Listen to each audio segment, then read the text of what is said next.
Donc la problématique donc, de certains polluants émergents. Et en deuxième session, donc, on va s'attarder donc, un peu plus sur une problématique de polluants émergents qui est bien emblématique donc, de la région Grand Est et que sont donc, les résidus donc, d'explosifs de guerre, donc, avec plusieurs interventions, donc, notamment celle de Daniel Hubé donc, du BRGM. Donc, sur la partie plus historique de ces munitions pyrotechniques. Et ensuite, donc, seront abordés donc, les aspects plus de mesures de gestion. Et donc, on aura une intervention de l'ARS, donc, avec M. Nicolas Ray, donc, sur la partie eau potable. Et donc, une intervention finale donc, sur plutôt donc, les mesures de gestion qui ont été prises donc, sur les productions agricoles, donc, avec une intervention de Pascal Duchesne, donc, de la DDT de la Meuse. Voilà. Donc, de suite, je passe la parole à Daniel Hubé, donc, qui va nous faire un rappel historique donc, de l'utilisation de ces résidus d'explosifs de guerre. Donc Daniel Hubé qui est du BRGM. À toi Daniel. Bonjour et merci pour cette prise de parole sur un sujet qu'on pourrait résumer sur la séquelle de guerre, en quelque sorte, séquelle environnementale de guerre qui fait cruellement résonance avec l'actualité à l'heure actuelle sur ce qu'on sait sur l'éruption brutale d'un conflit de haute intensité majeure sur l'Europe, en Europe je veux dire. Donc effectivement, la séquelle de guerre, diapo suivante, c'est quelque chose qui est apparu à partir du XIXe siècle. Pourquoi ? Tout simplement, à partir du XIXe siècle, on a eu des progrès scientifiques et techniques majeurs dans le domaine notamment de la chimie et de la métallurgie, et on a assisté également, avec la conscription, à une massification de la guerre. En gros, on est arrivé à la fin du XIXe siècle avec des armes d'un pouvoir de destruction et d'attrition qu'on n'avait encore jamais connu jusqu'alors, et c'est alors que se déclenche un événement majeur du début du XXe siècle, à savoir la Première Guerre mondiale, où on a fait usage massif de ces armes. La Première Guerre mondiale a été un choc brutal, une catastrophe inaugurale du XXe siècle, car c'est pour la première fois on a utilisé des armes et on a modifié l'environnement de façon aussi brutale, profondément et durablement, en rien qu'en 4 ans. Il aura fallu attendre le deuxième choc anthropique des relations entre l'homme et son environnement, à savoir la guerre du Vietnam, 20 ans de guerre quand même, pour qu'on assiste à d'autres modifications. La Première Guerre mondiale a été une guerre où ce n'était pas le combattant, c'était pas l'environnement qui était visé, mais bel et bien le combattant. Avec le Vietnam, on a changé de la donne, c'était bien l'environnement qui a été visé pour en déloger le combattant. Alors, qu'est-ce qu'on sait justement de ces séquelles de guerre à l'heure actuelle ? Je vais vous dire, pas grand-chose. Parce que les études, elles restent ponctuelles, elles restent locales, souvent extrêmement partielles sur les paramètres, sur les polluants que l'on étudie. Paradoxalement, la Première Guerre mondiale étant la plus grande des guerres industrielles, c'est le conflit majeur qui, pour l'instant, a fait l'objet de moins d'études environnementales sur le sujet. Donc il y a un champ d'investigation, un champ d'études qui reste encore totalement inexploré sur la Première Guerre mondiale. Pourtant, plus d'1 milliard d'obus d'artillerie classique ont été tirés en 4 ans sur le front occidental, sur une ligne quasi statique de 750 km qui courait de la mer du Nord jusqu'à la frontière suisse. 1 milliard d'obus dont à peu près 25% n'a jamais éclaté. Alors, qu'est-ce que c'est que ces obus, justement, ces armes ? Voilà. Alors, c'est toujours constitué de deux objets. L'un, la cartouche que vous avez à gauche, qui contenait ce qu'on appelle des poudres propulsives, essentiellement de la nitrocellulose. Ce ne sont pas trop cette cartouche et ces propulseurs qui nous intéressent, c'est plutôt le projectile que vous avez ici à droite. Le projectile qui renfermait toute une très très grande variété de composés chimiques, notamment les composés nitrés, nitratés, les explosifs chlorés, chloratés, ainsi qu'au niveau des amorces du fulminate de mercure. On a donc dans ces armes une espèce de, comme on le voit ici, un véritable kaléidoscope chimique qui couvre une vaste gamme de composés. La diapo suivante va vous montrer justement que ces munitions n'ont pas été uniquement le seul fait de guerre, le seul usage d'explosifs et de poudre. La Première Guerre mondiale se marque également par un conflit sous terre. On s'est battu sous terre parce que la puissance de feu en surface était beaucoup trop élevée pour que les combattants puissent y évoluer. On s'est battu sous terre en creusant des souterrains pour essayer d'apposer sous la tranchée ennemie des quantités absolument phénoménales d'explosifs pour faire éclater l'ennemi par le dessous, ouvrir une brèche, créer de la stupéfaction et lancer les vagues d'infanterie. On a donc mis sous terre d'énormes charges qui faisaient certaines d'entre elles jusqu'à 90 tonnes. C'est ce qu'on appelle la guerre des mines. Sauf que l'ennemi fait pareil et il fallait toujours creuser en dessous de l'ennemi. On dit que ça, dans la guerre des mines, prenait le dessus celui qui savait prendre le dessous. Ça veut juste dire qu'avec la guerre des mines, on allait de plus en plus profondément jusqu'à 120 mètres de profondeur. dans des environnements géologiques qui aujourd'hui sont aquifères. Et vous allez voir tout à l'heure l'importance qu'a cette petite subtilité tactique. Alors, quels sont ces composés-là? Composés d'importance environnementale, de par leur toxicité, leur présence et leur mobilité, ce sont essentiellement deux types. Le premier, c'est ce qu'on appelle les composés nitro-aromatiques. On est sur ces explosifs-là, sur la chimie de l'azote, en quelque sorte, mais sur des composés nitro-aromatiques, donc les composés organiques nitrés, avec là-dedans, comme chef de file, essentiellement le TNT et ces métabolites qui a été utilisé par toutes les parties belligérantes à très grande échelle. Ce sont des composés qui sont préoccupants également parce qu'ils sont persistants dans l'environnement. C'est-à-dire qu'ils ne se dégradent pas, par contre, ils se biotransforment sous l'action de bactéries en des composés qui sont quelquefois beaucoup plus mobiles, beaucoup plus toxiques que la molécule mère. Ils ont également tendance à s'absorber, à être plus ou moins retenus sur le sol. Et ce sont des composés qui sont pratiquement tous CMR. Ils sont tous toxiques et peuvent générer sur l'homme des effets cancérigènes, mutagènes, reprotoxiques. La deuxième grande catégorie, ce sont les fameux chlorates et les perchlorates. Là, on est sur la chimie du chlore. Sont également utilisés massivement dans les explosifs. Ce sont des composés également intéressants et préoccupants, tout simplement parce que rien ne les dégrade dans les conditions standards habituellement rencontrées dans les aquifères. Et en plus, ils ne s'absorbent sur rien. Donc, ce sont des composés qui sont extrêmement mobiles. À l'heure actuelle, en France, il existe un certain nombre de valeurs recommandées dans l'eau qui permettent de voir dans l'eau de boisson quelles sont les valeurs qui sont en quelque sorte acceptables ou pas. Diapo suivante. Alors, comment ces composés-là ont été introduits dans le sol? Pour ça, il faut revenir sur le fonctionnement des munitions. Une munition, une fois tirée, elle peut avoir trois destins différents. Le premier, elle détonne normalement. C'est ce qu'on voulait faire. Le deuxième, ça dysfonctionne, elle détonne partiellement. Et la troisième, rien ne se produit, la munition s'enfonce sous terre. Voyons donc sur ces trois cas de figure, qu'est-ce qui va se passer? Diapo suivante. Lorsque ça détonne normalement, des études ont été menées notamment en Allemagne pour démontrer que les résidus, le pourcentage d'un brûlé est tellement faible, les résidus tellement petits, qu'ils ont une durée de vie de moins d'1 an dans le sol. Et en gros, ça ne peut pas constituer une source active 100 ans plus tard. C'est balayé par la circulation de l'eau naturelle dans le milieu souterrain. Ce qui n'est pas le cas, diapo suivante, lorsque vous avez une munition qui, cette fois-ci, ne fonctionne pas, elle va s'enterrer sous terre à différentes profondeurs. Et là, c'est justement la vitesse de corrosion de l'enveloppe métallique qui va déterminer le temps à partir duquel le polluant, le composé chimique va rentrer dans le sol. Or, là, on le sait, les mineurs le savent très bien, une munition dans le sol rouille très lentement. Elles sont en très bon état. On a des vitesses de corrosion extrêmement lentes pour dire que la corrosion ne dégradera la totalité ou une partie de la totalité des enveloppes métalliques qu'au bout de 4-5 siècles à venir. Ce n'est pas ça le problème pour l'instant. On peut avoir des obus qui rouillent, mais ça reste des choses très diffuses, très très ponctuelles. Diapo suivante. Lorsqu'une munition, cette fois-ci, détonne partiellement, là, le contenu de l'enveloppe, le contenu du projectile peut être disséminé dans le sol sous forme d'éléments, de blocs, qui peuvent atteindre plusieurs centimètres et constituer des sources actives encore 100 ans plus tard, compte tenu des vitesses de dissolution de ces éléments d'explosifs.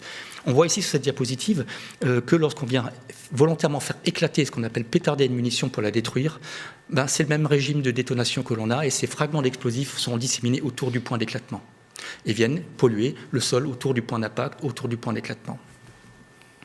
Diapo suivante. Donc corrosion, oui, et explosion partielle des munitions, ça, sur le champ de bataille, peut constituer une pollution diffuse, générer des sources diffuses de pollution. Par contre, ce qui s'est passé après-guerre, toutes ces munitions non explosées, il a fallu les rassembler. Les militaires sont venus rassembler dans des dépôts de munitions majeurs tout ce qui traînait. Et on a été obligé de démolir ces munitions en les faisant éclater, brûler, en les vidangeant. On est donc venu créer des zones de pollution concentrées par la démolition de, on le sait, entre 2,5 à 3 millions de tonnes. On a les zones de pollution concentrées qui, celles-ci, peuvent préoccuper et générer des pollutions qui peuvent être préoccupantes pour la qualité des eaux souterraines. On sait également que ce qui a été introduit dans le sol, au niveau de ces explosifs-là, a une signature chimique qui n'a rien à voir avec celle qu'on retrouve éventuellement une dizaine de mètres plus bas dans les eaux souterraines, du fait qu'on a une grande variété de composés qui possèdent chacune de ces familles des propriétés spécifiques. Donc on peut avoir quelque chose dans l'eau qui n'a rien à voir avec ce qu'on peut retrouver dans le sol. On retrouve bien sûr là-dedans les polluants initialement introduits dans ces explosifs, mais également tous les sous-produits de transformation environnementale, ce qu'on appelle les métabolites, dont certains d'entre eux, on retrouve des chlorates et les perchlorates qui, de par des propriétés, comme ça ne s'absorbe sur rien, sont des traceurs parfaits en fait d'une influence d'une pollution d'origine militaire pyrotechnique historique. Les recherches sont actuellement encore en cours. On est sur une thématique, sur un polluant, sur des polluants émergents, mais c'est également sur une thématique émergente. Savoir, il faut faire de la recherche pour savoir comment rechercher, par quelle méthode et par quelle méthode analytique également, il faut aller chercher ces composés-là. Diapo suivante. Alors, ces sites de démolition d'engins de guerre, on a commencé à les étudier. Il faut pour ça des outils très particuliers. Vous voyez ici des outils géophysiques qui viennent en fait depuis la surface mesurer les dérèglements du champ magnétique terrestre induits par la présence de grandes quantités de métal sous terre. Donc sur cette diapositive, c'est cette cartographie du dérangement du champ magnétique. Plus c'est noir, plus c'est dérangé. C'est-à-dire plus c'est noir, plus il y a de métal, et donc en gros, par extension, plus il y a d'explosifs. Et c'est comme ça qu'on arrive à identifier ces sites de pétardement. On est venu faire éclater des quantités monstrueuses de munitions à la fin de la Première Guerre mondiale. La page suivante. On a également brûlé ces munitions. Et là, on arrive sur des procédés extrêmement polluants. Francis Norman Pickett, qui a été un des industriels majeurs de la démolition d'engins de guerre, a très bien dit « Il n'y a pas de méthode propre pour éliminer les munitions ». Il savait très bien qu'il était en train de polluer le sol en démantelant des quantités absolument énormes. Ici, le fameux site de la place à gaz, où il a démoli, dans les années 20, 200 000 obus chimiques allemands par brûlage dans des tranchées. On voit ici une clairière, en fait, où les niveaux toxiques sont tellement élevés que rien ne pousse depuis 100 ans. Ce site-là a cristallisé sur lui toute la question de la séquelle de guerre, parce que ici, elle se voit. Effectivement, ici, on a une pollution des sols. On ne peut pas parler de sol, mais on peut parler plutôt des résidus industriels dangereux issus du démantèlement d'engins chimiques. Là, dans ce cas-là, pas de problème d'eau souterraine parce qu'on est sur des argiles. Ce qui n'est pas le cas d'un autre site qu'on a découvert à la faveur de l'étude historique sur la place à gaz. On s'est aperçu que la place à gaz n'était ni plus ni moins qu'un satellite. Petit satellite de quelque chose de beaucoup plus gros et d'une histoire beaucoup plus complexe et beaucoup plus large du Nord Meusien. Et c'est comme ça qu'on est tombé sur l'autre site, dit Claire-et-Schwander, où là, on est sur de l'industrie du démantèlement d'engins de guerre, où on a démoli 1,5 million d'obus chimiques et 400 000 obus explosifs dans des usines, et qui ont laissé forcément des traces dans le sol, dans les nappes, dans les eaux de surface. Ça a été découvert effectivement en 2015, qui a amené l'État à intervenir justement pour protéger la population, protéger la nappe. Donc le processus était toujours en cours et mon collègue ici, Pascal Duchesne, vous parlera justement quelles ont été les mesures prises par l'État pour gérer les risques associés à cette pollution. Diapo suivante. C'est un sujet qui n'est pas franco-français parce que toute l'Europe et toutes les parties belligérantes sont concernées. Quelques diapositives pour vous montrer ici la séquelle environnementale dans des champs en Allemagne, où on voit que rien ne pousse, où le colza a du mal à pousser. Ici, également à droite, un sillon de champs de pommes de terre en Belgique, sur un site d'élimination de munitions chimiques du même type que la place à gaz, où on retrouve des fioles chargées encore de toxiques de guerre à cet endroit. Nous sommes en Belgique. Donc vous voyez qu'on est sur une question européenne, malheureusement. Diapo suivante. Sur Terre, voilà ce qu'on voit. Par contre, comme je vous l'ai dit, on s'est également battu sous terre. Et lorsqu'on se penche, ce qui se passe sous terre, voilà ce qu'on retrouve dans certains souterrains de combat qui sont encore préservés, des quantités énormes d'explosifs qui ont été stockés sous terre et littéralement abandonnés par les armées lors de leur retraite en 1918. Diapo suivante. On a des stocks, mais également des charges explosives que l'on retrouve, je dirais presque, prêtes à fonctionner encore sous terre. Comme je vous l'ai dit tout à l'heure, lorsqu'on a creusé sous terre pour acheminer ces charges d'explosifs, on a dénoyé la nappe, rabattu la nappe pour pouvoir creuser au sec. On a mis les explosifs, on les a abandonnés, et après la guerre, on a arrêté de pomper. Et la nappe est revenue, est remontée dans ces systèmes à des niveaux quasiment naturels. Et aujourd'hui, on se retrouve avec ces explosifs simplement emballés dans du papier, au contact direct de la nappe phréatique. Et lorsqu'on va mesurer maintenant les sources qui ressortent de ces systèmes-là, elles sont très nettement marquées par ce qui constitue ces explosifs, ou du moins la fraction soluble de ces explosifs. Diapo suivante. Et on se penche maintenant à plus grande échelle sur ce qui peut se passer avec une molécule dont on va parler tout à l'heure, qui sont les perchlorates, dont on a établi une cartographie dans l'eau de boisson, essentiellement dans les Hauts-de-France et dans la région Grand Est. Et voilà ce qu'on obtient lorsqu'on agrège toutes ces données pour ces deux régions. On voit en orange et en rouge donc ces fameux dépassements des valeurs recommandées dans l'eau. Et on voit que si on applique là-dessus les lignes stabilisées du front de la Grande Guerre, on voit qu'il n'y a pas de corrélation géographique très nette entre l'empreinte perchloratée dans l'eau de boisson et les lignes de front. Par contre, lorsqu'on applique dessus ces points jaunes qui sont une cartographie de tous les sites de destruction massifs et industriels d'engins de guerre, on s'aperçoit qu'il y a une bien meilleure corrélation avec ces sites de destruction. Et en gros, plus c'est rouge au niveau des perchlorates, plus les tonnages détruits après-guerre sont importants. Et se posent en creux d'autres questions. Voilà une cartographie qui nous a été donnée par des cliniciens, des chercheurs de l'INSERM, donc on est sur du médical, et qui soulève réellement une question santé-environnement. C'est une carte exceptionnelle, seuls les Français possèdent ce genre de carte. C'est la carte en fait de la surincidence de certaines maladies inflammatoires de l'intestin, qui ont été établies non pas au niveau du cabinet où ont été diagnostiquées ces maladies, mais bel et bien à l'endroit où vivent les gens. Et on voit que dans le quart nord-est de la France, il se passe quelque chose. Il y a une surincidence qui n'est pas corrélée en fait avec la présence du pesticide dans l'eau de boisson. Par contre, elle est corrélée avec les perchlorates et une histoire très particulière du quart nord-est de la France, sachant que ce ne sont pas des maladies génétiques. Ces maladies-là sont connues pour être strictement des maladies environnementales. Donc il y a réellement une question ici qui se pose, qui reste malheureusement pour l'instant encore totalement ouverte. Diapo suivante.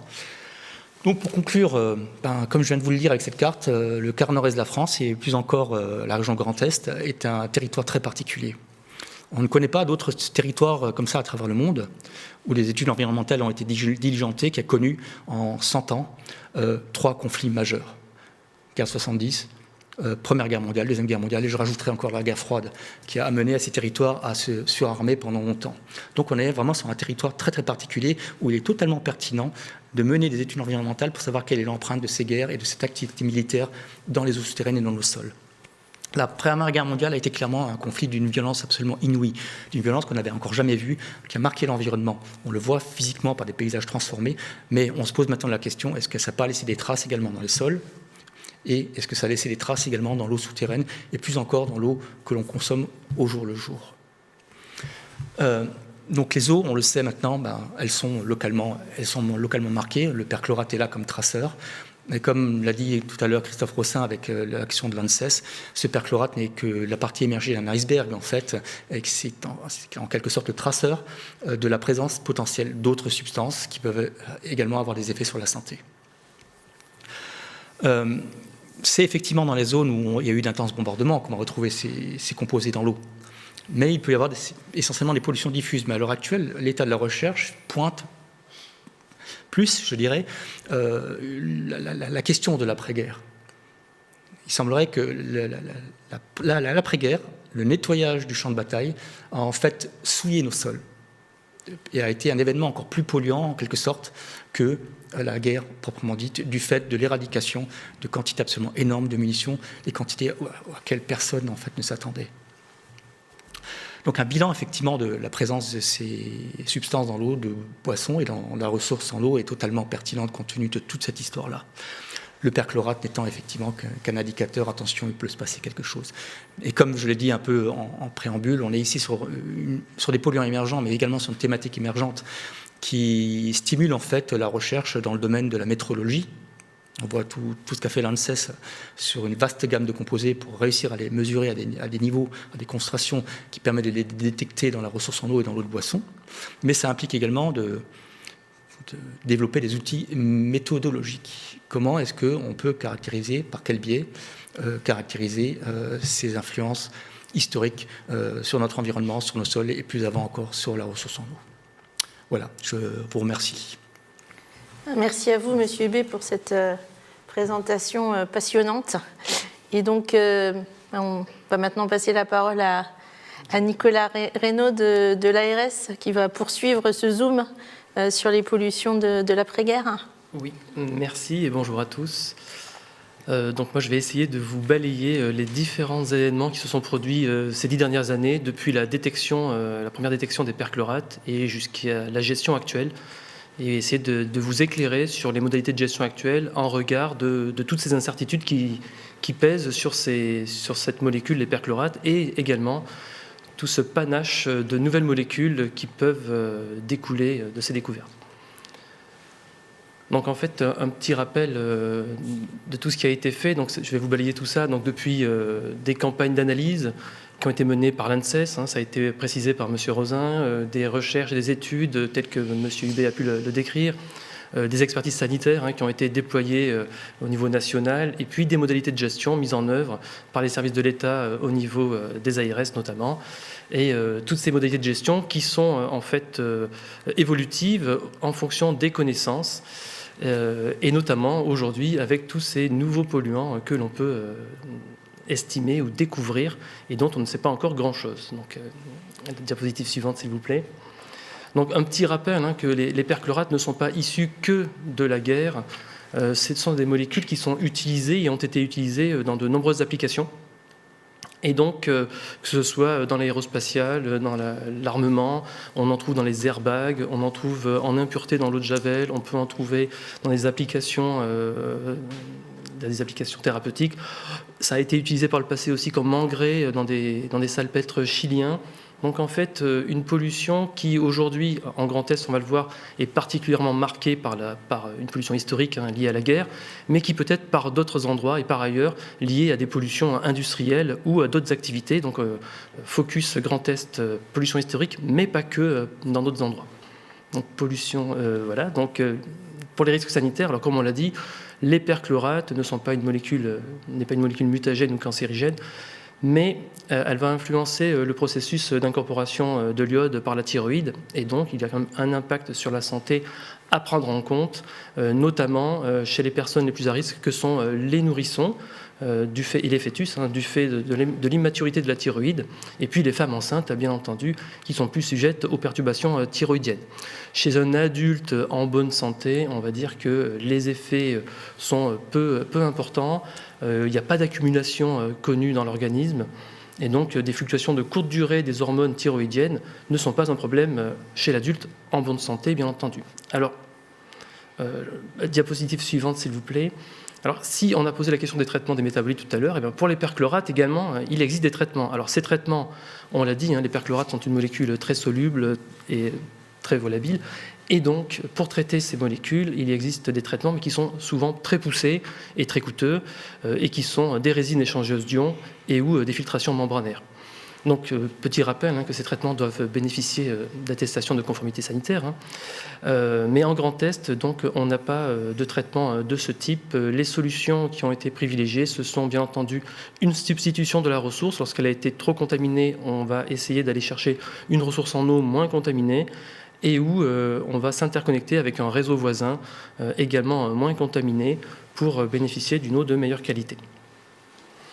Donc pour vous retracer un petit peu les origines de cette détection, c'est pas issu du Grand Est et du nord de la France, les problèmes des perchlorates, entre guillemets. Au départ, en 2011, ce sont nos collègues des ARS de Midi-Pyrénées et d'Aquitaine qui ont découvert la présence de perchlorates dans des eaux à proximité de rejets industriels liés justement à la fabrication d'éléments de fusées et de missiles. Donc sur cette découverte, donc la Direction générale de la santé a été saisie, alertée, s'est rapprochée de l'ANSES pour justement mettre en place des expertises sanitaires. Et on a eu dès 2011 des valeurs limites dans l'eau potable qui ont été fixées à 15 microgrammes par litre pour les adultes, et puis une interdiction pour l'eau de reconstitution des biberons pour les nourrissons.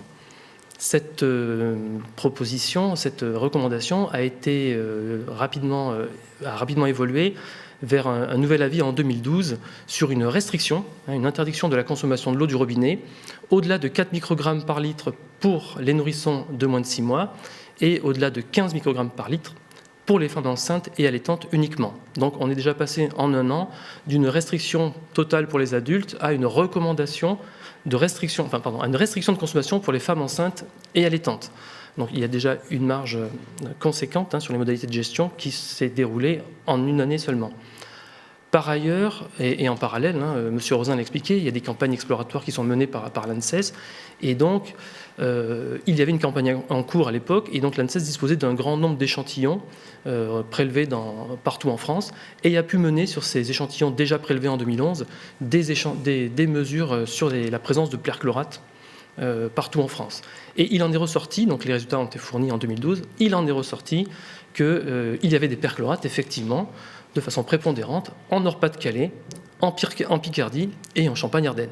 D'où le lien présumé qui s'est fait dès lors avec les zones ayant fait l'objet de combats pendant la Première Guerre mondiale notamment. Et donc, dès lors, merci pour la diapo, les ARS concernés ont lancé des actions. Donc, je continue sur l'évolution des gestions et des risques sanitaires. Donc, en 2014, on a eu un nouvel avis de l'ANSES qui a, suite aux évolutions de la connaissance sur ces particules, a recommandé de limiter l'utilisation de l'eau dont la teneur en ion perchlorate dépasse 4 microgrammes pour les nourrissons et de limiter la consommation d'eau dont la teneur en ion perchlorate dépasse 15 microgrammes pour les femmes enceintes et allaitantes. Donc on voit qu'on a encore un allègement des recommandations sanitaires qui sont passées au tout départ d'une interdiction de consommer pour les adultes à une interdiction de consommer pour les femmes enceintes et allaitantes à aujourd'hui une recommandation de limiter la consommation. Donc c'est subtil, mais c'est pas pareil. Et donc cette recommandation est toujours en vigueur. Donc ça, je vais vous expliquer pourquoi aujourd'hui nous appliquons toujours cette recommandation qui date finalement de 2014, alors que beaucoup de choses se sont passées depuis, et je vais essayer de vous les expliquer. Alors pour les autres catégories de population, il n'y a pas lieu de restreindre la consommation d'eau du robinet dès lors qu'on n'est pas enceinte et qu'on ne dépasse pas les 15 microgrammes par litre au robinet. Alors, en grand test, comme je vous le disais, depuis 2012 et dès la découverte de la problématique, les ARS, les ex-ARS de Champagne-Ardenne, d'Alsace et de Lorraine, aujourd'hui réunis en grand test, ont lancé de nombreuses initiatives. Alors, dans un premier temps, des campagnes d'analyse, d'abord focalisées, comme le disait M. Hubé, sur la ligne de front. On a voulu regarder s'il y avait un lien. Ensuite, on a généralisé ces analyses à l'ensemble des réseaux d'eau potable parce que l'origine des perchlorates, comme on l'a vu, peut être liée à des engrais chiliens, à des zones de pétardage. Donc, on a regardé de façon exhaustive l'ensemble des réseaux du Grand Est. On a, en partenariat avec les agences de l'eau, demandé au BRGM de travailler sur certains sites particuliers, de regarder d'où viennent ces perchlorates, comment ils évoluent dans le sol. Et bien entendu, dans les situations de détection de concentration importante de perchlorate dans les eaux au robinet des consommateurs, on a été amené à demander aux collectivités des travaux qui n'ont pas résidé en installation de traitement, mais en substitution de ressources et ou d'interconnexion. Donc, en grand test, sur la situation vis-à-vis des perchlorates dans l'eau du robinet, c'est une origine principalement historique. On n'a pas trouvé d'origine liée à des rejets industriels, sauf des rejets industriels historiques, on va dire. Voilà, c'est ça principalement. C'est plutôt une pollution effectivement pas forcément diffuse, mais liée à des zones précises. Et on n'a pas de traitement de l'eau potable spécifique aux perchlorates qui sont installés aujourd'hui. Alors, vous allez avoir une carte qui vous est présentée derrière. Alors, cette carte est une agglomération de l'ensemble des données disponibles au titre du contrôle sanitaire de l'ARS Grand Est. Pour une facilité de lecture, donc on a fusionné toutes les valeurs en dessous de 1 microgramme par litre, tout ce qui est rose clair. Donc, les endroits où il y a 0, on l'a quand même mis en rose clair. Ça ne veut pas dire qu'il y en a partout. Ne vous inquiétez pas.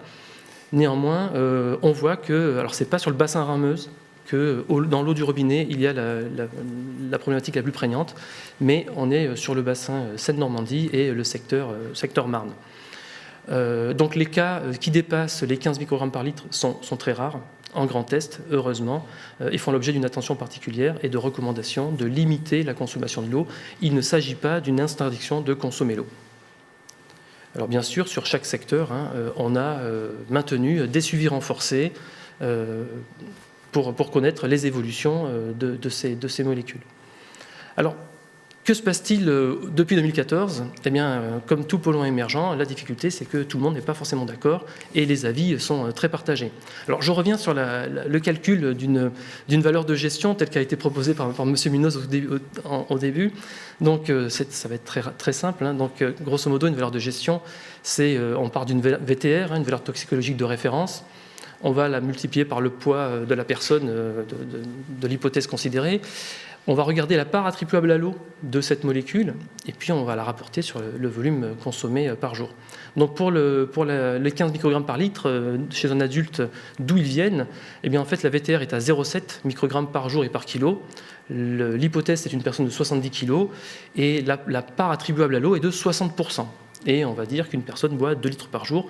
On tombe sur 14,7 qui est arrondi à 15 microgrammes par litre comme seuil de gestion.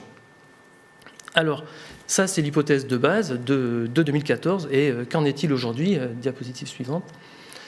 Eh bien, depuis 2014, il y a eu beaucoup d'événements et beaucoup d'éléments qui ont été apportés. Notamment, en 2017, l'OMS propose une valeur à 70 microgrammes par litre. Alors, cette valeur 70 microgrammes par litre, elle est plutôt différente de notre 15 que l'on utilise en France. Et donc, la Direction générale de la santé a saisi l'ANSES pour demander s'il était opportun de réévaluer ce seuil de gestion.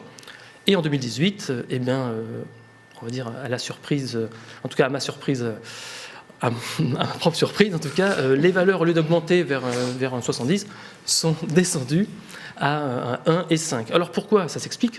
Donc en fait, l'ANSES explique que la part attribuable à l'eau, on a vu que c'était 60% avant, aujourd'hui, pour l'ANSES, estime que la part attribuable à l'eau pour l'ingestion des perchlorates serait de 20%. Et comme on l'a vu dans le calcul, si on abaisse la part attribuable à l'eau, eh bien, au lieu de multiplier par 0,6, on multiplie par 0,2. Et donc, on a divisé par 3 le seuil de gestion qui passe de 15 à 5. Donc ça, c'est une première approche qui, aujourd'hui, nous questionne. Et en parallèle également, en 2019, donc, les Américains ont produit une autre valeur de gestion à 56 microgrammes par litre. Alors là-dessus encore, approche un petit peu différente. L'ANSES a été ressaisie par la Direction générale de la santé pour regarder l'approche américaine. Et donc, au final, en février 2022, ce qui est tout récent, l'ANSES a proposé une nouvelle valeur toxicologique de référence à 1,5 microgramme par litre par kilo de poids corporel. Ce qui, si on avance sur la diapositive suivante, peut nous poser plein de questions sur les suites à envisager par rapport à la gestion de cette situation. Il reste 2 minutes. 2 minutes, c'est parfait. En fait, on peut partir dans plein d'hypothèses. Donc, la part attribuable à l'eau, on voit que c'est une partie très importante. Est-ce que les perchlorates sont liés à une grande part à la consommation d'eau potable ou pas? Et on voit bien que si on réapplique le calcul et qu'on le fait sommairement, on a des valeurs qui peuvent fluctuer entre 10 et 30, ou plus ou moins en fonction de la part attribuable. Donc tout cela est pour nous, ARS, un peu une incertitude que l'on doit gérer et qu'on ne doit pas pourtant ignorer. Donc on est dans l'attente d'un positionnement scientifique qui pourrait arriver prochainement. La nouvelle directive européenne sur l'eau potable ne fixera pas de valeur pour les perchlorates. Donc ça, c'est un peu une déception. Néanmoins, comme il a été annoncé par l'ANSES, il existe prochainement une liste de vigilance. Donc on peut imaginer que les perchlorates intégreront cette liste de vigilance. Et dans cette incertitude, il est important de poursuivre les actions engagées. Si les seuils sanitaires, et ce serait une bonne nouvelle, devaient être élevés, eh bien dans ce cas-là, il y aurait moins de risques pour la santé, et tant mieux. Si les seuils devaient être abaissés, il est important de ne pas attendre et de continuer à agir. Sur les suites encore, et pour finir, évidemment, on l'a évoqué, les résidus d'explosifs. Donc, c'est un sujet émergent. On a bien compris que les perchlorates, et vous l'avez vu dans les points d'intérêt qui ont été ciblés par les ARS dans les campagnes de l'ANSES, ont ciblé les sites où il y avait connaissance de contamination en perchlorate. Et potentiellement, donc, c'est corrélé avec la présence d'autres résidus d'explosifs. Bon, j'ai cité une quarantaine, mais en fait, c'est 50. Ce sont des molécules qui sont non réglementées au même titre que les perchlorates. Mais en fait, c'est pas parce que c'est pas réglementé qu'on ne peut pas agir. Donc le Code de la santé donne des pouvoirs au DG d'ARS et au préfet pour agir en cas de risque pour la santé, soit d'intégrer au suivi réglementaire ces molécules, soit d'aller jusqu'à la restriction de la consommation, bien entendu. La difficulté, c'est qu'aujourd'hui, sur l'ensemble de ces molécules, et vous voyez que l'ANSES est à la pointe, les laboratoires ne savent pas forcément mesurer l'ensemble de ces molécules. Donc on a un retard dans le cadre du contrôle pour que tous les laboratoires mesurent bien ces molécules avec des pourcentages d'incertitude satisfaisants. Et également, eh bien voilà, le nerf de la guerre, les valeurs de gestion sont aussi très hétérogènes selon les agences internationales. Et donc, il est nécessaire de poursuivre des études et de développer la connaissance pour savoir que faire de ces polluants émergents. Et donc, la dernière diapositive, pour conclure et pour vous résumer la situation. Donc, les perchlorates, c'est un polluant émergent depuis longtemps, mais on a encore beaucoup de choses à découvrir et on ne sait pas tout. Les origines sont multiples, mais en Grand Est, c'est une pollution historique surtout. Pas de seuil réglementaire, mais des recommandations et des actions réglementaires toutefois possibles lorsque c'est nécessaire. Des questionnements scientifiques, bien sûr, nombreux, toujours en cours, notamment sur la part attribuable à l'eau, qui peut poser question et qui a un grand impact sur le calcul des seuils. Et donc un cadre de gestion qui a évolué, qui pourrait encore évoluer à l'avenir. Et bien sûr, d'autres résidus d'explosifs qui existent, dont la connaissance doit être développée, et les perchlorates sont un très bon traceur de la présence éventuelle de ces résidus. Voilà, j'en ai terminé. Merci Nicolas Reynaud. Franchement, c'est très intéressant. Hein. Puis, votre présentation montre quand même toute la difficulté à traiter les polluants émergents avec l'acquisition des connaissances, que ce soit dans le domaine analytique, l'évaluation des risques, les tests toxicologiques, etc. Donc c'est vrai qu'on avance en marchant et quelquefois ce n'est pas un long fleuve tranquille et tout n'est pas réglé d'un coup de baguette magique, quoi. Voilà. Donc on va continuer donc, sur ce sujet des résidus d'explosifs de guerre hein, donc, et enchaîner donc, avec la présentation de Pascal Duchesne donc, sur les mesures de gestion donc, qui avaient été prises donc, sur des productions agricoles donc, sur le territoire de la Meuse. Pascal, à vous. Oui, merci Jean-François. Effectivement, ça fait le lien direct avec la présentation de Daniel Hubé. Avec notamment la diapo qui concernait la place à gaz, qu'on peut qualifier de partie émergée d'un iceberg. Et donc, ça a permis effectivement la redécouverte des sites. Est-ce qu'on peut remettre la diapo précédente, s'il vous plaît? Voilà, qui apparaissent effectivement sur ces photos. Donc, vous avez les photos en noir et blanc qui sont des photos aériennes de 1922. Précisément 100 ans. Et puis l'état actuel à chaque fois sur la droite. Donc les photos les plus à gauche, la photo la plus à gauche concerne un site d'atelier de désamorçage, de vidage, de neutralisation et des tranchées de brûlage des obus. À proximité d'une ferme un peu isolée, là qu'on retrouve après dans la photo plus récente. Et vous voyez que ce site est retourné à l'agriculture dans les années récentes, mais dès après le démantèlement de cette usine. La photo de droite, on a l'exemple de pétardements, donc de cônes, qui sont remplis d'eau d'ailleurs, hein, qui traduisent le fait que le toit de la nappe a été percé en fait, et donc on a des remontées d'eau dans ces différents trous. Et donc c'est devenu une zone totalement inculte, un peu boisée, sur la photo de droite. Avec une partie qui est remise en culture également. Hein, si on regarde à peu près les échelles, donc on a sur ces deux sujets donc un problème de gestion des productions agricoles, puisque la plupart des terrains étaient repartis en agriculture. Alors pour donner des chiffres, mais c'est 1 500 000 obus chimiques hein, qui avaient été détruits, donc c'est la spécificité du site. Hein. Le redécouvreur, il est en face de moi, donc c'est Daniel Hubé. Hein, donc on l'avait mandaté pour travailler sur la place à gaz et effectivement, suite à sa passion pour les archives et la recherche documentaire sur le site, a pu redécouvrir ces sites. Donc ils ont été redécouverts on va dire en gros en 2013-2014. 1 500 000 obus chimiques qui ont été détruits. La plupart qui étaient des obus allemands, qui étaient restés sur place, puisque là on est à 20 km au nord-est de Verdun, on est en arrière du front, on est là où il y avait de l'artillerie, il y avait d'ailleurs des obusiers importants qui bombardaient la ville, au moins un, qui bombardait régulièrement la ville de Verdun, le Gros Max, je crois que ça s'appelait comme ça. Hein. Voilà, donc, et puis 300 000 projectiles explosifs. Donc ce n'était pas uniquement les obus allemands, mais des obus qui avaient été également ramenés de stocks divers et variés, qui devaient être effectivement situés dans la Meuse. Donc des obus principalement britanniques, hein, peut-être américains, et puis quelques obus français pour faire une composition totale. Donc la destruction d'obus, elle a commencé sur site en 1919, donc ça a donné lieu au pétardement qu'on a vu tout à l'heure sur la photo précédente. Et puis ça s'est poursuivi. Sur le pétardement, ça s'est arrêté en 1924, a priori, parce que ça a commencé à être un peu gênant par rapport aux collectivités voisines. Et puis parallèlement, l'atelier des amorçages avait été également mis en œuvre de manière opérationnelle dès 1921, enfin les années 20.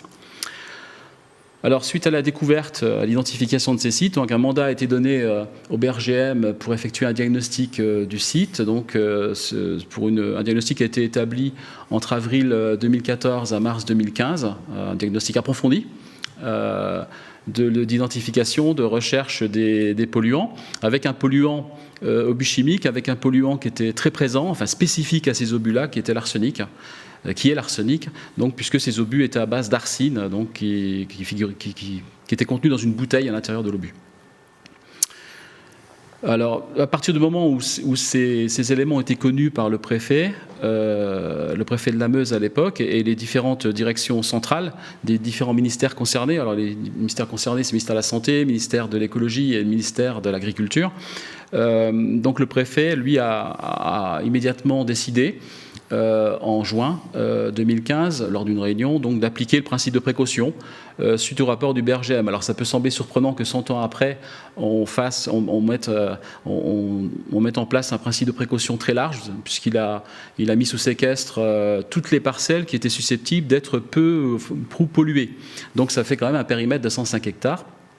Et donc il a pris cet arrêté le 6 juillet 2015, des parcelles sur lesquelles provisoirement on n'avait plus le droit de produire, où il fallait détruire effectivement les productions. Alors la date est importante, juin, juillet, c'est juste avant les moissons. Donc vous imaginez un peu l'impact sur les agriculteurs locaux. Au moment d'aller moissonner, on leur dit non, on va tout détruire, donc sur 105 hectares. De consigner également les animaux et la production animale, de ne prendre aucun risque, donc également avec l'abattage de ces animaux, également la production laitière, le lait qui a été détruit. Donc ça, c'était l'arrêté du 20 juillet 2015.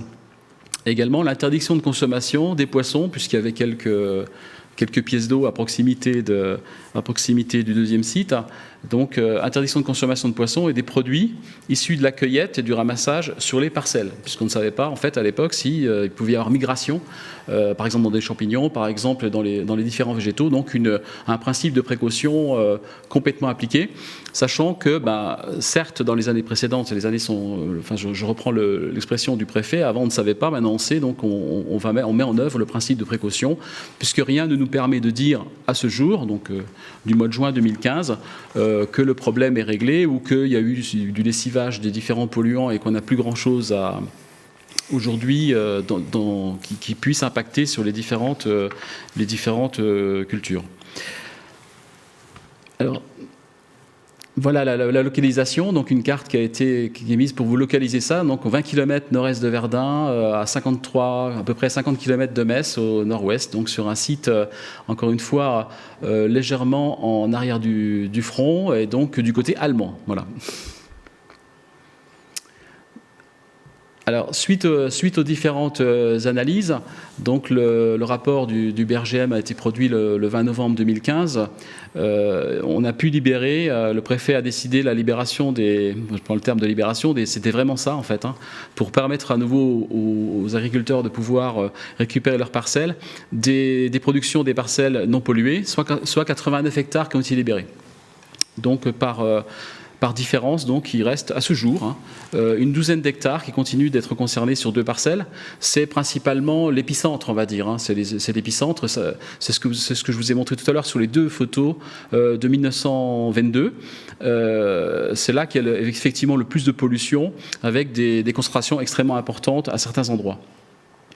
Et suite au rapport ANSES aussi, donc, le 1er avril 2016 seulement, c'est important de voir les dates parce que pendant ce temps, il y a les exploitants qui attendent. Enfin, le temps passe pas vite localement et psychologiquement, c'est extrêmement difficile à vivre pour les exploitants du secteur, notamment ceux qui sont le plus proches de l'épicentre du traitement des obus. Donc le 1er avril 2016 c'était le lait, donc levée de la consignation, il n'y avait pas de pollution sur le lait, et les animaux seulement le 9 juin 2016 également. Alors pour accompagner les agriculteurs concernés, donc les ministères ont déployé, les services des ministères ont été aux côtés de ces agriculteurs, ont pu mettre en œuvre un appui, tout en sachant que c'était extrêmement difficile. Dans un secteur, la Meuse, c'est plutôt, il y a jamais de, il y a des grands événements en Meuse, il y a la guerre de 14, mais c'est plutôt un secteur tranquille, ce secteur-là, et donc tout d'un coup, c'est comme quelque chose qui leur tombe sur la tête, et donc effectivement, avec une presse, avec des médias qui se sont emparés du problème et qui ont publié beaucoup d'articles, médias nationaux et puis aussi bien journaux que télévisés. Et donc une fragilisation supplémentaire encore des exploitants agricoles, du coup. Les indemnisations, elles ont été prises en charge par l'État, c'était une première en fait, des coûts des mesures conservatoires, des pertes subies par les agriculteurs. Alors en synthèse, pour vous donner les ordres de grandeur, le ministère de l'Agriculture a pris en charge 717 000 euros, qui correspondait en fait aux produits animaux, donc liés à l'élevage. Et puis pour la partie végétale, c'est le ministère de l'Écologie, à travers de l'ADEME, qui a indemnisé à hauteur de 210 000 euros. Donc on est proche du million, enfin 930 000 euros d'indemnisation. Et puis également, donc, le ministère de l'Agriculture, à la suite, a pris également en compte, a payé, évidemment, la destruction des récoltes et des denrées animales, et puis, parce que tout ne s'arrêtait pas en 2015, il fallait ensuite indemniser les différentes campagnes, puisqu'il n'y avait aucun revenu chez les exploitants. Donc sur la première année de 2016 et la deuxième et la troisième année 2016-2018, donc indemnisation des différentes campagnes, c'était à peu près 45 000 euros annuels, qui ont été pris en charge en fait par également le ministère de l'Agriculture. Alors, où en est-on ? Alors, il faut savoir que ces parcelles ne sont pas complètement inertes. Elles sont effectivement inertes sur le plan administratif. Elles sont inertes, elles ne produisent plus. Il y a un premier îlot de 7 hectares, partagé en deux, 5 hectares de terres arables et 2 hectares de prairies. Le deuxième îlot fait 3 hectares. Donc, en fait, ces parcelles ont été conservées dans les exploitations agricoles à ce jour, et elles sont qualifiées de jachères. Vous savez que pour permettre à un agriculteur, à un exploitant agricole de toucher le verdissement, il peut le faire au travers de haies, d'arbres, il peut le faire aussi au travers de cultures dérobées, de cultures qui sont mises en place à l'issue des moissons, mais il peut également le faire en mettant en place des jachères. Donc ces deux parcelles aujourd'hui ne sont pas inertes au niveau administratif ni pécunier, puisqu'en fait elles sont rémunérées au titre de la PAC, à peu près c'est l'ordre de 200 € l'hectare, voilà. Elles font partie intégrante des exploitations et sont utilisées comme jachères. Et donc ça veut dire un simple girobroyage après le 31 août, évidemment sans consommer, avec le maintien de l'herbe sur le terrain, sans consommer effectivement l'herbe, sans consommation possible pour les animaux. Pour l'un d'entre eux, celui qui a 7 hectares, donc les indemnisations des pertes d'exploitation se poursuivent. Voilà, on n'a pas pu le compenser au niveau foncier pour lui retrouver une exploitation sur un autre secteur. Pour l'autre, la SAFER, enfin le préfet de l'époque de la Meuse, avait demandé à la SAFER de pouvoir acheter, il y avait un départ en retraite en fait, donc à acheter 18 hectares dans le secteur, ce qui a permis de retrouver un équivalent en exploitation pour le deuxième exploitant. Alors les perspectives, comment on peut évoluer ? D'abord, c'est du cas par cas. Voilà, c'est un exemple, mais il n'est pas forcément exportable sur tous les sites qui sont découverts ou pourront être découverts. Donc sur l'exploitant des 7 hectares, donc lui, il a un projet de rachat de la parcelle, puisque les 7 hectares font partie d'un ensemble de 25 hectares. Et depuis le mois de juin, là, donc, le propriétaire est d'accord pour lui vendre la parcelle. Et donc, il va y installer, au moins sur une dizaine d'hectares, notamment la partie polluée, une centrale photovoltaïque, puisqu'il se fait que cette parcelle polluée est idéalement exposée au niveau solaire. Donc, et puis, elle est également au niveau paysager, j'allais dire. Voilà. Donc, elle peut être équipée de panneaux solaires, bien évidemment sans creuser dans le sol, avec des longues grines en béton, de façon à ne pas remettre en suspension ce sol qui est extrêmement pollué. Il sera clôturé également. Pour l'autre exploitant, donc, on va pouvoir échanger sa parcelle via la SAFER avec une autre parcelle qui est proche de son exploitation. La prise en charge de cette parcelle sera faite par une association locale pour y implanter en fait une végétation arbustive, adaptée, on va dire, par rapport aux polluants qui y figurent, sachant que l'arsenic n'est pas le polluant le plus facile pour faire pousser des arbres. Et puis donc là récemment, on a pu avoir une dotation du ministère de l'écologie, en tout cas l'ADEME, le DREL l'a reçu également pour mise en œuvre par l'ADEME, de mise en sécurité des deux sites sous son contrôle réglementaire et financier et sous pilotage du ministère de la Transition écologique. Et là c'est un volet financier de 320 000 € qui permettront à la fois de racheter les parcelles polluées et également de clôturer ces parcelles, de les mettre en sécurité, c'est le deuxième volet. Un troisième volet qui reste encore à développer, de poursuivre les analyses sur les eaux souterraines avec la mise en place de 6 piézomètres pour voir si on a une contamination de la nappe proche de la surface. Alors, en conclusion, ce qu'on peut dire, c'est que c'était très très difficile à vivre pour les exploitants. J'insiste un peu là-dessus parce que c'est venu comme un cataclysme pour eux. Des très forts impacts psychologiques que les 2 exploitants concernés, au moins un, vit encore très difficilement. Et donc, cela dit, le préfet, il n'avait pas trop d'autres solutions que de mettre en œuvre le principe de précaution. C'est extrêmement long et difficile à vivre. Bon, au fil des années, on peut penser que les choses vont avancer. Pour moi, ça n'avance pas assez vite, évidemment, mais il faut ce temps. Enfin, le temps, c'est une piste d'amélioration. Ça serait effectivement de pouvoir être plus réactif par rapport à ces sites. C'est une première. S'il y en a d'autres dans nos secteurs, qu'on puisse avoir une réaction plus importante et plus rapide pour venir à l'appui notamment de ceux qui peuvent être, là c'est des exploitants agricoles, mais qui peuvent être impactés par ces pollutions. Je vous remercie. Merci Pascal. Merci beaucoup. Est-ce qu'il y a des questions, Claire ? Oui, quelques questions. Alors, une première question, on voit que les présentations là, de cette deuxième session ont porté beaucoup sur la France, le Grand Est notamment, et puis le bassin Rhin-Meuse. Mais Daniel Hubé a précisé tout à l'heure que la Belgique était concernée aussi et n'était pas indemne de ces secteurs contaminés. Donc la question porte sur les connaissances que l'on peut avoir sur la présence de chlorate et perchlorate dans les eaux distribuées en Belgique. A priori, le suivi sanitaire en Belgique ne porterait pas sur ces paramètres-là. Est-ce que les uns et les autres ont des informations sur le niveau de contamination ou la qualité des eaux distribuées en Belgique ? Alors, ce que j'en sais, pour avoir discuté de la question avec mes collègues du Nord-Pas-de-Calais, qui sont directement en contact avec leurs homologues belges, c'est que cette question des perchlorates n'a pas émergé réellement en Belgique, pour la simple et bonne raison, c'est qu'ils sont sur un environnement hydrogéologique au niveau du champ de bataille, j'entends, beaucoup moins vulnérable qu'il ne l'est en France. En France, on est directement sur la nappe de la craie, donc lorsqu'on met un polluant dans le sol, il peut rentrer s'il est soluble directement dans la nappe phréatique. Là-bas, on est sur des argiles, les argiles de l'Yprésien par exemple, sur un environnement, globalement, par rapport à la ressource en eau qui est exploitée pour l'eau potable, beaucoup plus protecteur. Voilà pourquoi ça n'a pas émergé de la façon aussi prégnante en Belgique qu'en France, même si en Belgique, ils ont eu effectivement des champs de bataille où il y a eu des combats très violents et où il y a eu effectivement l'élimination d'engins de guerre au même titre qu'en France, mais à moindre échelle. D'accord. Merci.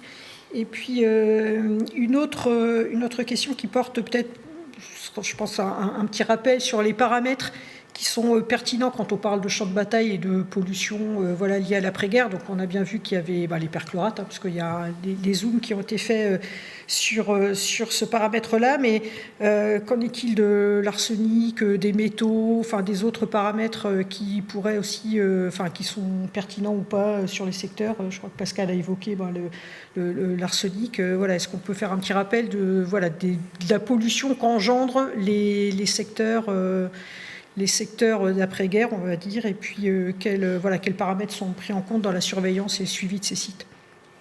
Indépendamment de la question de la surveillance, on se pose la question, déjà, lorsqu'on aborde ce genre de site, dont on ignore tout, en fait, on raisonne avec 3 paramètres, qu'on peut appeler l'occurrence.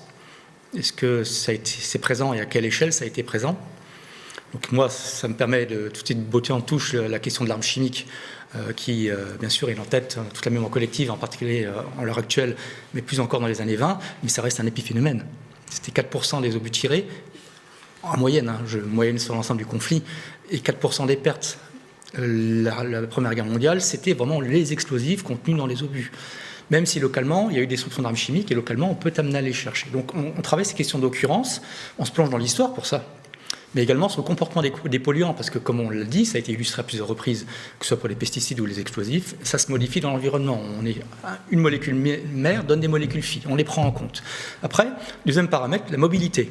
Est-ce que c'est capable d'être mobile dans l'environnement et une fois déversé dans le sol, est-ce que c'est capable de toucher la nappe phréatique ou les eaux superficielles ? Et le dernier étage de la fusée, est-ce que c'est toxique ? Est-ce que ça peut générer, à plus ou moins faible concentration, des effets néfastes sur la santé humaine ? C'est comme ça qu'on arrive à sélectionner une première liste de composés. Et clairement, pour lesquels, dans ce type d'activité, pour nous, les métaux ne sont pas des éléments majeurs en termes de polluants, parce que déjà dans les sols, ils sont très très peu mobiles. À l'exception de certaines formes très particulières, lorsque l'arsenic, par exemple, dans le cas des obus de combat, est associé à une molécule organique, où là, il peut effectivement persister et migrer sur une longue distance. Mais les métaux restent dans ces situations-là, essentiellement des polluants des sols. On peut peut-être rajouter sur la surveillance, notamment sur l'arsenic. Donc l'arsenic, c'est un paramètre du contrôle sanitaire des eaux potables. Donc il est déjà largement surveillé dans toutes les eaux produites en France. Donc il peut être naturel aussi. Donc il peut y avoir de l'arsenic dans certaines eaux, naturellement présent. Il peut faire l'objet de traitements, donc sur des hydroxydes de fer notamment. Donc, ce sont des filtrations généralement assez simples et qui existent en Grand Est, sur la partie vosgienne notamment. Donc voilà, c'est un paramètre qui est déjà connu, bien suivi. D'autres métaux sont également suivis, comme le chrome, etc. Évidemment, on ne suit pas tous les métabolites du TNT, c'est très émergent, mais il y a d'autres paramètres qui sont déjà régulièrement suivis au titre du contrôle sanitaire. Si on veut rassurer quand même sur ce point-là.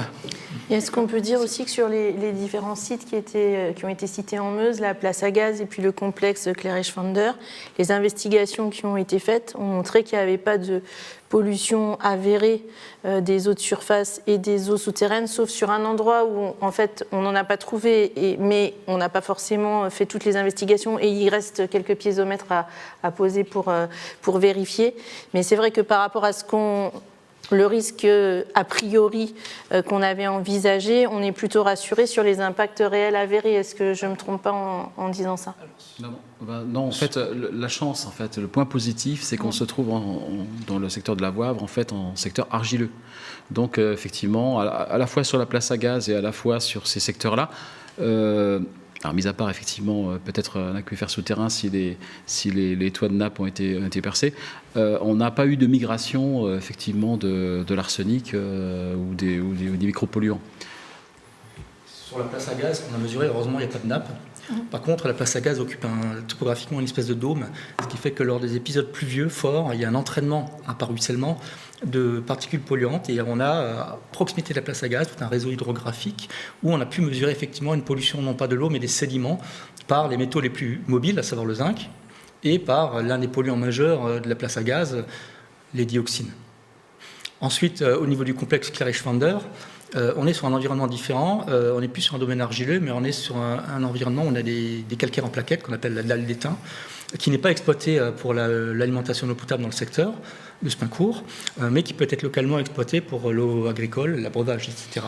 Et cette dalle d'étain, et on le sait, notamment sur un des sites, à proximité de cette ferme, est polluée localement par des composés, par de l'étain, qui est rentré dans la composition des fumigènes des obus chimiques, par le zinc, par les organo-arseniés des obus de combat et par des thianes. C'est des composés soufrés qui avaient donné à l'époque fameuse odeur aliacée du fameux gaz moutarde.